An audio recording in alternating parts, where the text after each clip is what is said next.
우리 하나님 말씀 같이 보도록 하겠습니다. 누가복음 2장 8절에서 20절 말씀. 누가복음 2장 8절에서 20절 말씀입니다.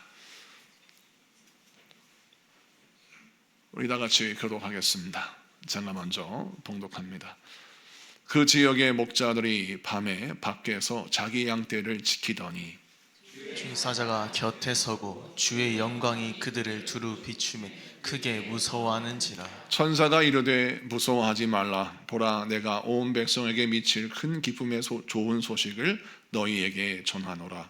오늘 다윗의 동네에 너희를 위하여 구주가 나셨으니 곧 그리스도 주시니라. 너희가 가서 강보에 쌓여 구유에 누워 있는 아기를 보리니 이것이 너희에게 표적이니라 하더니 호련히 수많은 천군이 그 천사와 함께 하나님을 찬송하여 이르되 지극히 높은 곳에서는 하나님께 영광이요 땅에서는 하나님이 기뻐하시는 사람들 중에 평화로다 하니라. 천사들이 떠나 하늘로 올라가니 목자가 서로 말하되 이제 베들레헴으로 가서 주께서 우리에게 알리신 바 이 이루어진 일을 보자 하고 빨리 가서 마리아와 요셉과 구유에 누인 아기를 찾아서 보고 천사가 자기들에게 이 아기에 대하여 말한 것을 전하니 듣는 자가 다 목자들이 그들에게 말한 것들을 놀랍게 여기되 마리아는 이 모든 말을 마음에 새기어 생각하니라. 다 같이 목자들은 자기들에게 이르던 바와 같이 듣고 본 그 모든 것으로 인하여 하나님께 영광을 돌리고 찬송하며 돌아가니라. 아멘. 할렐루야. 자, 오늘은 누가복음 2장 8절에서 20절까지 말씀을 통해서 초대받은 사람들이 되라라는 제목으로 말씀을 증거할 때 많은 은혜 받는 시간 되기를 바랍니다. 네, 저희가 우리 지구촌 소망교회를 늘 자랑하다 보면 우리 교회 수요 예배 때 우리 아동부 학생들이 또 청년부 우리 청년이 같이 찬양하고 싱어하는 모습을 볼 때마다 참 감격이 있고 감사하는 마음이 있습니다. 그리고 금요일에는 청년부 찬양팀, 그다음에 우리 중고등부 찬양팀, 그리고 호산나 찬양팀 이렇게 전 세대가 함께 하나님을 찬양하는 이런 예배는 정말 드문 교회의 예배입니다.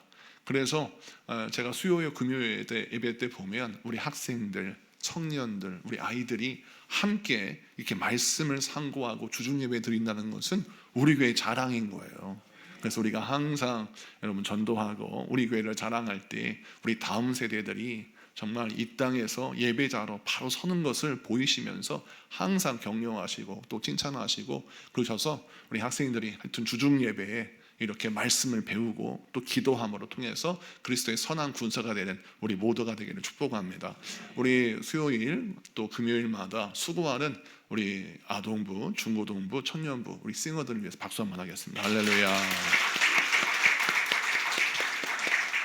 네, 감사합니다. 우리 아이들을 볼 때마다 우리 교회 미래가 참으로 밝습니다. 네, 성탄절은 기독교 절기 가운데 가장 중요한 절기입니다. 예수님이 이 땅에 태어나셨다. 그 사실은 정말 어떠한 소식과 비교할 수 없는 기쁨의 소식입니다. 엄청난 소식이죠. 우리를 죄 가운데 구원하시기 위하여 하나님이 이 땅에 오셨다. 이것만큼 기쁜 소식이 있으며 이것만큼 대단한 소식이 있겠습니까? 그런데 이 위대한 소식이 누구에게 들렸느냐? 목자들에게 들렸습니다. 근데 목자들에게 어떻게 전달됐냐면 천사들이 나타나 전달했습니다. 그런데 우리가 이 말씀을 무심코 읽는데 오늘 말씀을 좀 현미경을 통해서 좀 자세히 보겠습니다. 여러분 누가복음 1장에 천사 가브리엘이 나타나서 사가랴에게 세례 요한의 아버지죠. 사가랴에게 앞으로 내가 너에게 아들을 주겠다라고 해서 세례 요한의 잉태를 예고하는 사건이 등장합니다. 그리고 그 천사가 또 마리아에게 예수님을 성녀로 말미암아 잉태할 것이라는 예고가 있습니다. 자, 그때 보면 두 사건 다 1대1의 사건이에요. 천사 한 명이 또 그 예고를 받는 한 명과 대화하는 가운데 세례 요한의 탄생이 예고되고 또 예수님의 탄생이 예고됩니다. 자, 그런데 성경 누가복음 2장을 넘어와서 예수님의 탄생을 예고하는 사건을 보면 우선 다수 대 다수의 예고의 현장이 등장합니다. 우선 천사의 예언의 말씀을 듣는 자들이 다수입니다. 오늘 성경 말씀 보면 목자가 아니라 목자들입니다. 여러 명의 목자가 양을 치고 있을 때 천사들을 만났습니다. 자, 근데 그 천사들이라고 했는데 성경 말씀을 좀 살펴봅니다. 자, 10절. 자, 우선 8절부터 보세요. 8절부터 잘 띄워주셨습니다. 8절에 그 지역의 목자들이 했죠. 분명히 여러 명입니다. 9절에 주의 사자가 곁에 서고 했습니다. 주의 사자가라고 하니까 한 명으로 이해를 하는데 그 뜻이 아니라 주의 사자라고 하는 것은 천사가 이 땅에 도래했는데 그 천사의 무리를 설명하는데 10절을 봅시다. 10절을 보면 천사가 이르되 무서워하지 말라 보라 내가 온 백성에 미칠 큰 기쁨의 좋은 소식을 너희에게 전하노라 라고 하면서 말씀에 13절 한번 띄워주시겠어요? 13절 자 보니까 호련히 수많은 천군이 그 천사와 함께 하겠어요. 이 천군과 천사, 그러면 천군은 뭐고 천사는 뭐냐? 천사들의 군대의 무리가 천군입니다. 그래서 천군은 따로 있는 게 아니라 천사들의 모든 이 군대의 모습. 그래서 천군할 때 군이라는 것은 스트라티아라고 하는 헬라로 쓰여져 있는데 스트라티아라고 하는 말은 군대라는 뜻입니다. 그러니까 셀 수 없는 수많은 천사로 구성된 군대가 나타난 겁니다. 그런데 그것이 어떤 꿈속에서 나타난 것이 아니라 현실 가운데 나타났어요. 이것이 놀라운 사건입니다. 자, 여러분 천사들이 셀 수 없는 많은 군대가 이 목자들 앞에 짠 하고 나타났어요. 그리고 그들이 찬양을 부르는데 그 찬양이 무엇이냐면 자 같이 보겠습니다. 찬양 자 13절 14절 연이어서 같이 볼까요? 13절 14절 13절하고 14절 한번 읽어보겠습니다. 13절 시작. 호련히 수많은 천군이 그 천사와 함께 하나님을 찬송하여 이르되 지극히 높은 곳에서는 하나님께 영광이요 땅에서는 하나님이 기뻐하신 사람들 중에 평화로다 하니라. 아멘. 천사들이 찬양을 하는데 하나님께서 이 땅에 강림하셨어요. 예수님이 이 땅에 태어나신 것은 하늘에는 영광이요 이 땅의 사람들에게는 평화다라고 찬양을 하는데 그 찬양이 얼마나 놀라운 건지 여러분 한 사람 두 사람이 찬양하는 것도 아름다운데 우리 찬양팀이 찬양을 부를 때 얼마나 아름답습니까? 그런데 숫자가 셀 수 없이 많아요. 그리고 모두가 다 군인이다, 천군이다 라고 느낄 만큼 천사가 완전 무장을 하고 전신갑주를 입고 쫙 서가지고 하나님을 찬양하는 것입니다. 이 얼마나 놀라운 광경이겠어요. 충격적인 사건이죠. 자, 천사의 무리가 하나님을 찬양하는 사건이 성경에 많이 나오진 않아요.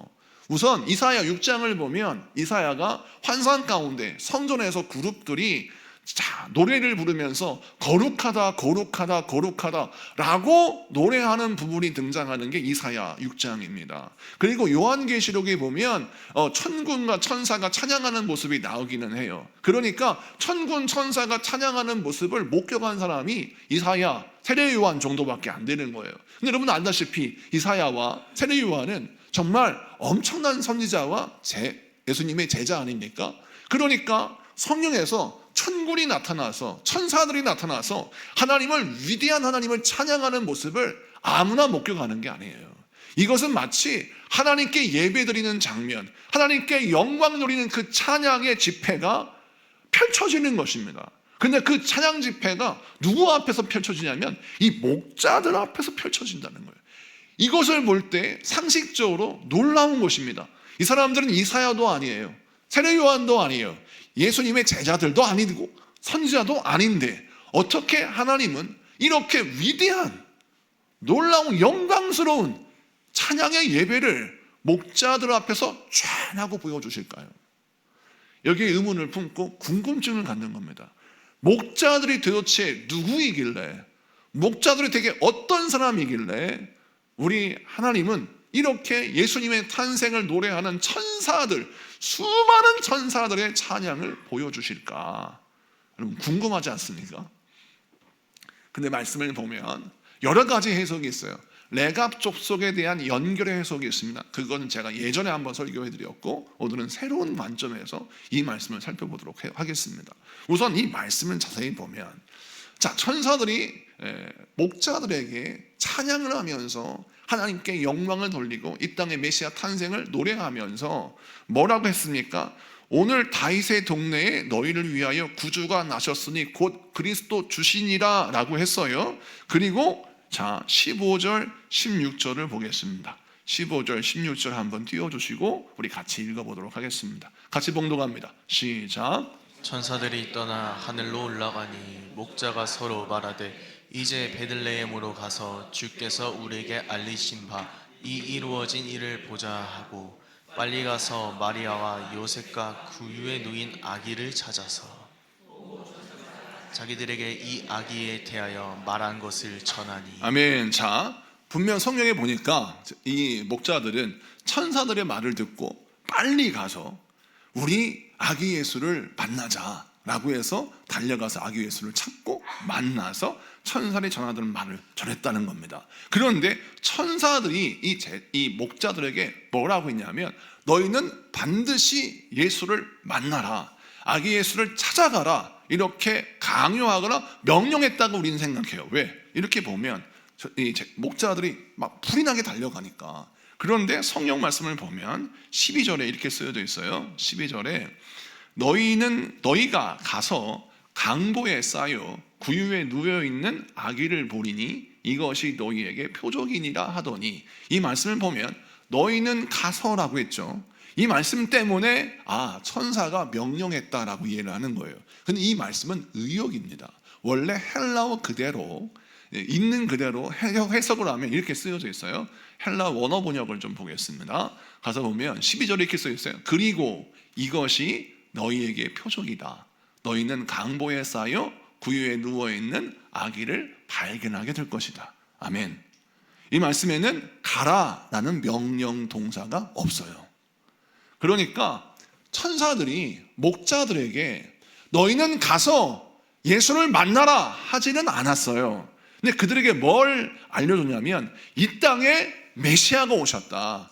그 메시아가 얼마나 위대하신 분이고 너희에게는 얼마나 복된 분인지 너희는 그것을 알아야 된다라고 하면서 막 천사들이 찬양하는 모습을 보여주고서 또 그들에게 말씀하시기를 너희가 알아야 될 것이 있는데 그것이 무엇이냐면 다윗의 동네 베들레헴에서 이 땅에 메시아가 태어나신다라고 하는 사실을 계시한 것뿐이에요.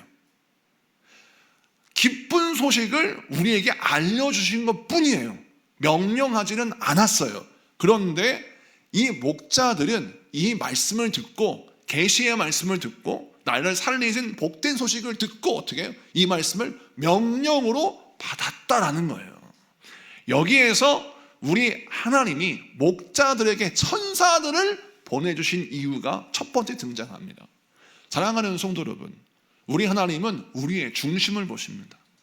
하나님의 말씀을 명령으로 듣지, 하나님의 말씀을 들을 때 우리에게 뭔가 순종을 강요하는 말씀으로 인지하는 자들은 하나님의 말씀을 너무 권위적인 말씀으로 인지해서 순종을 할 때 마음에 불만이 있어요. 그런데 하나님은 어떤 사람을 사랑하시냐면 하나님이 나에게 명령하지 아니하고 당신의 뜻을 밝히셨어요. 무엇이 옳고 그른지를 밝혀주셨고 어떤 것이 지혜로운 길이고 어떤 것이 어리석은 길인지를 분별할 수 있는 말씀도 주시고 예수님이 이 땅에서 어떤 일을 이루실지도 말씀하셨어요. 그래서 이 땅에 하나님이 이루실 일들을 말씀하셨는데 그 들은 말씀을 나를 향한 말씀이요, 나에게 명령하신 말씀이라고 듣는 믿음을 가진 자에게 우리 주님은 천군 천사를 보내십니다. 그들에게는 더 확실한 말씀, 더 확실한 은혜, 더 확실한 권능을 보여주시기 위하여 천사 한 명만 보내는 게 아니라 천군 천사, 수많은 천사들을 보내서 그에게 말씀하신다는 거예요. 그러면 우리가 이 말씀을, 내 말씀을 받으면 어떻게 될까요? 우리가 평소에 신앙생활을 어떻게 해야 되냐면 하나님의 말씀을 듣고 하나님의 말씀을, 선포된 하나님의 말씀을 들을 때 주의 종이 제가 천사라는 게 아닙니다. 우리 하나님께서 주의 종을 통하여 선포하게 하십니다. 그 말씀은 여러분 한 개인을 위한 말씀이 아니라 우리 모두, 저와 여러분을 살리는 우리 모두를 위한 말씀이에요. 그렇게 선포하는데 그 말씀을 나의 말씀으로 받아들이는 자가 있어요. 그 말씀을 나를 살리는 말씀이구나, 나를 이끄시는 말씀이구나 라고 믿고 그 말씀을 붙들고 기도하는 백성들은 하나님이 주목하신다는 거예요. 그래서 한 명이 아니라 수많은 천군 천사를 싹 보내세요. 그래서 우리의 삶의 현장에서 꼭 필요할 때, 우리가 어떤 선택을 할 때 하나님께서 이런 선택하면 안 돼, 왼쪽으로 가라, 오른쪽으로 가라, 우리가 바른 선택을 하게 하시고, 어떤 일을 할 때에도 내 힘으로는 절대 일할 수 없는데 하나님이 기가 막히게 나에게 은사와 재능과 지혜를 주셔서 그 일을 해내게 하시고, 때로는 하나님께서 나에게 직장과 사업과 여러 가지 삶의 인생 가운데 형통함을 허락해 주시어서 나의 힘으로는 도저히 이룰 수 없는 하나님의 형통함을 우리 삶 가운데 펼치시더라는 거예요. 근데 가만히 보니까 이거 내 힘으로 한 게 하나도 없어요. 하나님의 은혜예요. 하나님이 때로는 회사를 움직이시고, 하나님은 때로는 내 아내를 움직이시고, 하나님은 때로는 누군가를 움직이셔서 계속 움직이셔서 나의 인생을 복되게 하고 복되게 하는 거예요. 근데 가만히 보니까 이건 하나님의 손길이에요. 근데 그 하나님의 손길을 이행하는 그 수행자리 누구냐? 여러분, 천사들이라는 겁니다. 성경에 보니까, 구약 성경에 보면 천사들이 하나님의 일을 수행하고 있습니다. 그리고 우리 하나님의 자녀들을 돕는 자로 하나님께서 일하게 하시는 거예요. 그러면 오늘 이 말씀을 통해서 우리가 어떤 메시지를 주느냐? 하나님이 목자들에게 직접 너희들은 예수님의 생일잔치에, 예수님의 탄생의 자리에 와라 라고 초대장을 주지는 않았어요. 그들에게 명령을 안 했습니다. 초대장을 주고 너는 반드시 와야 돼 라고 하지는 않으셨어요. 그런데 우리 예수님이 이 땅에 태어나셨고 그분이 어디에 계시다 라고 하는 사실을 계시해 주셨는데, 그 말씀을, 내 말씀을 받아서 이건 나를 향한 초대장이야 라고 붙들었다는 이것이 너무 귀한 말씀인 거예요. 우리 주님이 여러분을 위해서 축복의 잔치를 보여주셨어요. 그리고 어떤 믿음을 요구하시느냐? 이 잔치가 너의 잔치다 라고 하는 메시지를 주시는 거예요.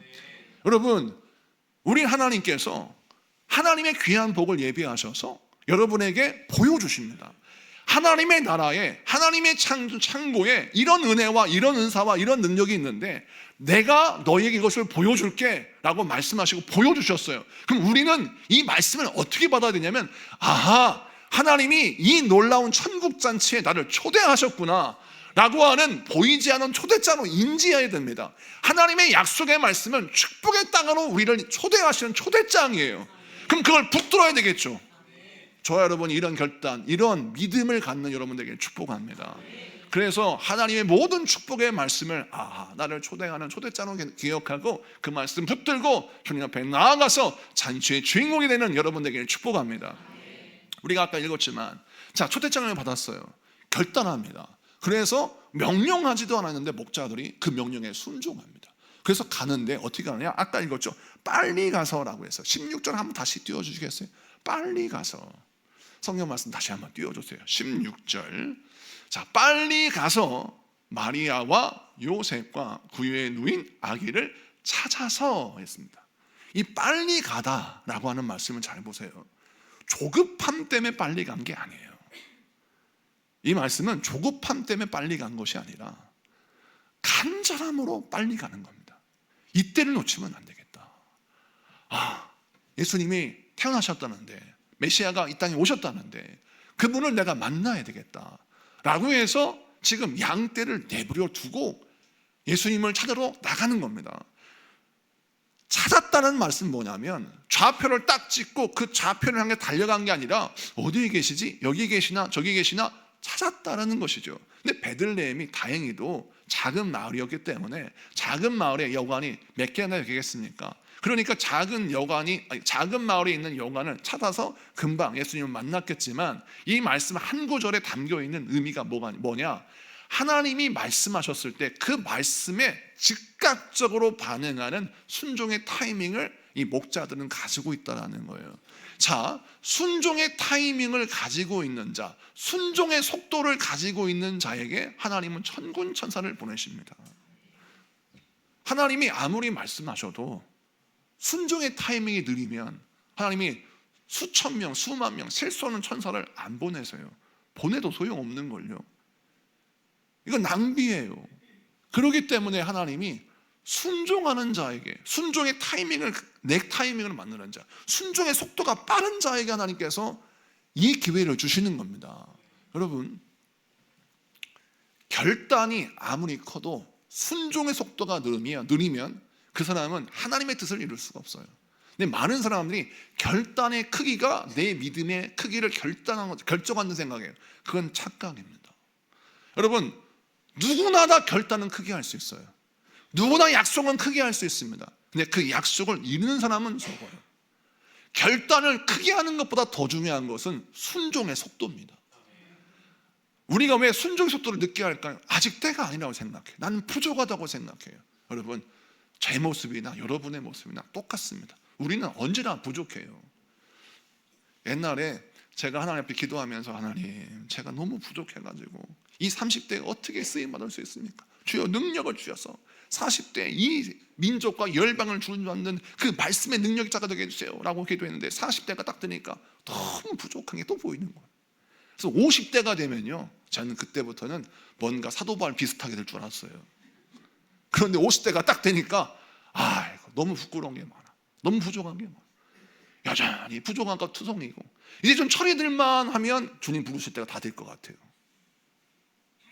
다시 말해서 주님이 쓰실 만한 완벽한 능력과 경험, 지혜가 충만한 사람으로 되어질 때까지 기다리다 보니까 60, 70이 넘어가 버리더라는 거예요. 언제 주님이 쓰시느냐?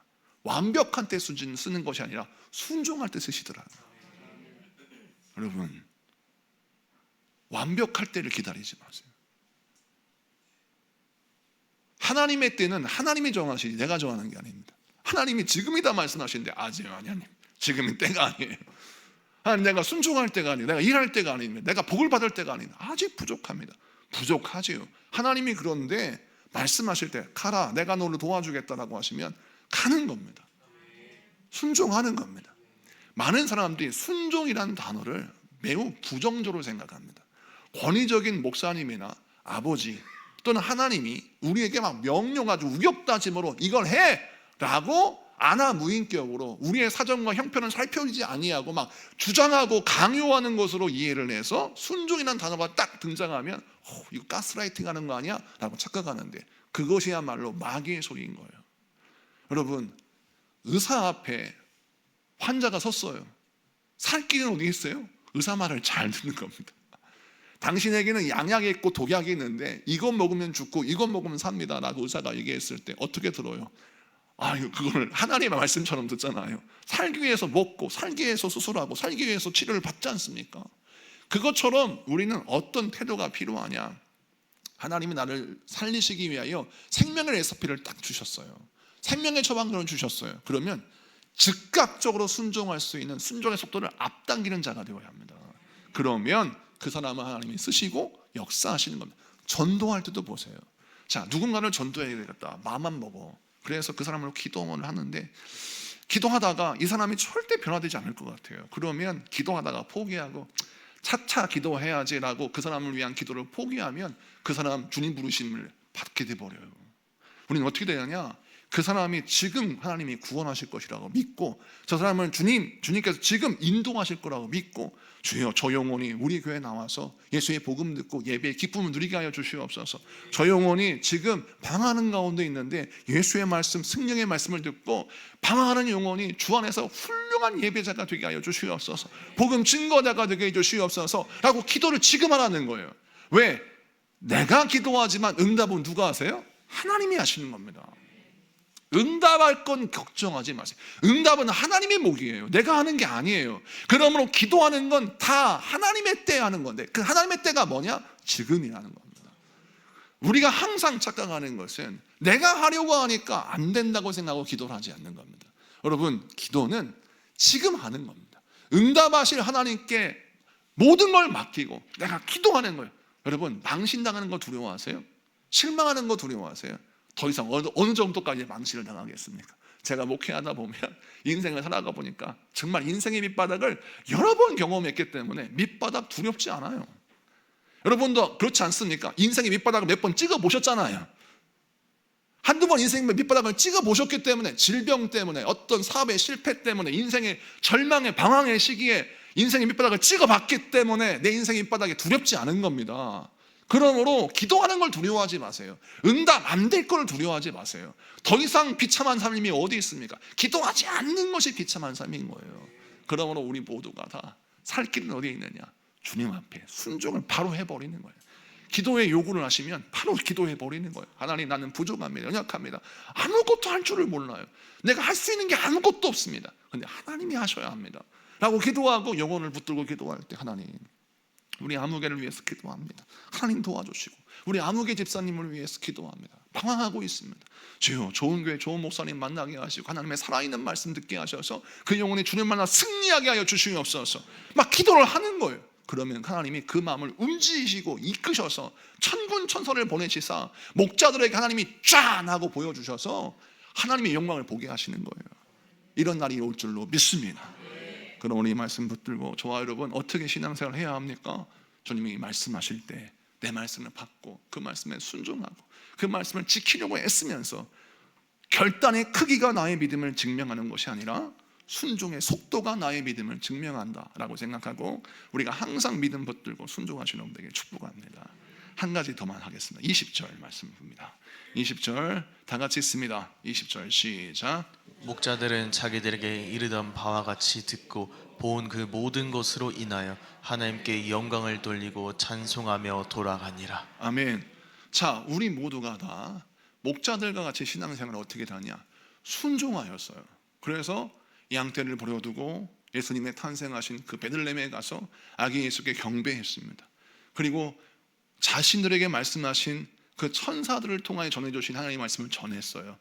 그리고 돌아올 때 보십시다. 돌아올 때 보니까 찬양하며 하나님께 영광 돌리고 돌아왔습니다. 갈 때는 사실 목자들이었고, 세상 사람들이 볼 때는 사실 초라한 사람이고 남들이 선망하는 직업군이 아니에요. 그런데 그들이 하나님께 쓰임받고 예수님을 목격하고 만나는 그 순간 그들은 돌아오면서 증인으로 돌아오는 것입니다. 그래서 그들의 입술을 통하여 찬양을 선포하게 하시는데, 여러분 보세요. 하나님이 목자들의 찬양을 흠양하십니다. 자, 여기에 하나님께 영광을 돌리고 찬송하며 돌아가니라 라는 문장을 잘 봐야 되는데, 성령의 감동 가운데 누가가 기록하기를, 자, 목자들이 노래를 불렀다라고 하면 그들이 아무리 찬양을 부른 듯 하였으나 하나님이 안 받으셨으니 그건 노래죠. 근데 반대로 하나님이 받으신 찬양이라면 성령이 기록하기 아니라 성령님이 기록하시니까 그들이 찬양하는데 그 찬양은 누구께 찬양하는 거였어요? 하나님께 찬양하는 것이었다. 이 말씀은 뒤집어 설명하자면 목자들이 하나님이 받으시는 찬양을 했다라는 말씀이에요. 자, 그렇다면 이 말씀 속에 담겨있는 의미가 무엇입니까? 목자들이 예수님을 만나기 전에는 하나님께 드려지는 찬양의 사람이 아니었어요. 그런데 예수님을 만난 이후에는 어떤 일이 벌어집니까? 하나님께 드려지는 찬양의 사람이 되었고, 하나님께 영광 돌리는 사람이 되었고, 그들의 모든 행위는 하나님께 드려지고 하나님께 향하는, 그들의 인생의 방향이 달라지는 놀라운 역사가 일어났다는 사실이에요. 자, 그래서 이 말씀을 통해서 주시는 메시지가 무엇입니까? 우리가 신앙생활 할 때 예수님을 만나면 무엇이 바뀌느냐? 나의 삶의 모든 것들이 하나님께 향해 있다라고 하는 인식으로 전환되어야 합니다. 내 말을 하나님이 들으셔. 나의 행동을 하나님이 바라보신다. 나의 찬양을 하나님이 들으시고 나의 신음소리에 하나님이 귀 기울이신다 라는 거예요. 내가 너무 억울하고 힘들고 어려워서 막 눈물을 흘려요. 너무 힘들어. 그런데 우리 주님이 나의 신음소리를 들으세요. 주님 만난 사람들의 특징입니다. 자, 내가 찬양을 합니다.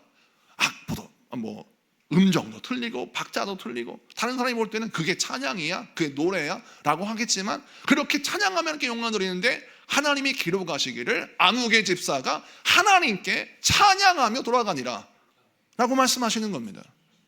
하나님 받으신다라는 말이에요. 여러분, 하나님이 귀 기울여서 우리의 찬양을 들으시고 받으시고 우리의 예배를 받으시고 우리의 예물을 받으시고 우리의 충성을 받으시고 우리의 모든 말들을 들으신다는 건 얼마나 크신 복입니까? 목자들이 예수님 만난 다음에 이 복을 받은 거예요.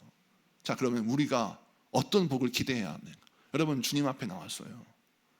주님 만나러 왔어요. 그러면 어떤 복을 기대해? 하나님 내 기도 들으시는구나. 하나님 내 신음소리 들으시는구나. 하나님 내 찬양을 들으시는구나. 하나님 나와 함께 하시는구나. 나의 모습을 돌아보시는구나. 아, 하나님이 나를 외면하지 않으시는구나 라고 믿고 선포하고 기도해서 오늘 주님이 여러분을 만나실 때 놀라운 복과 은혜를 경험하는 여러분에게 축복합니다. 말씀을 마치고 정리합니다. 세상 사람들은 초대장이 와야 잔치집에 갑니다. 그런데 평생을 잔치집 앞에서 가만히 서서 초대장이 주기를, 자기의 오기를 기다리는 거예요. 근데 어떤 사람은 똑같은 환경에 사는데 하나님의 말씀을 듣고 보이지 않는 초대장을 붙들어요. 초대받은 사람이 됩니다. 그 잔치장에 들어가요. 너의 초대장이 어디 있느냐? 라고 했을 때 내 몸을 찾지 않고 내 안에 있는 예수 그리스도의 이름으로 그 초대장을 대신합니다. 그러자 그 사람들은 그 잔치집에 들어가는 것입니다. 사랑하는 성도 여러분, 우리 주님의 말씀에 반응하시는 분이 누구냐? 내 안에 계신 성령님이요, 내 안에 계신 예수님인 것입니다. 우리가 신앙생활할 때 항상 명심해야 될 것은 하나님의 말씀 속에는 축복의 잔치의 초대장이 있음을 기억하고 우리 모든 성도가 그 말씀을 붙들어야 될 줄로 믿습니다. 악한 영이 우리의 생각을 막 흐트러 놓아서, 집중력을 흐트러 놓아서 내가 지금 생명의 말씀을 캐내야 되는데, 내가 좀 복의 말씀을 막 붙들어야 되는데, 내가 지금 기적의 말씀을 붙들어야 되는데 막 나의 몸을 막 생각을 헷갈리게 만드는 거예요. 그런 혼돈과 방황 속에서 여러분 건진받고 승리해야 되면 생각을 가지치게 해야 돼요. 우리의 살 길은 오직 주님밖에 없어요. 주님 바라보면서 삽니다. 오늘 말씀 붙들고 여러분, 저와 여러분이 하나님의 말씀 속에 담긴 수장을 붙들고 초대받은 사람들이 되는 우리 모두가 되기를 축복합니다. 우리 다 같이 찬양하겠습니다.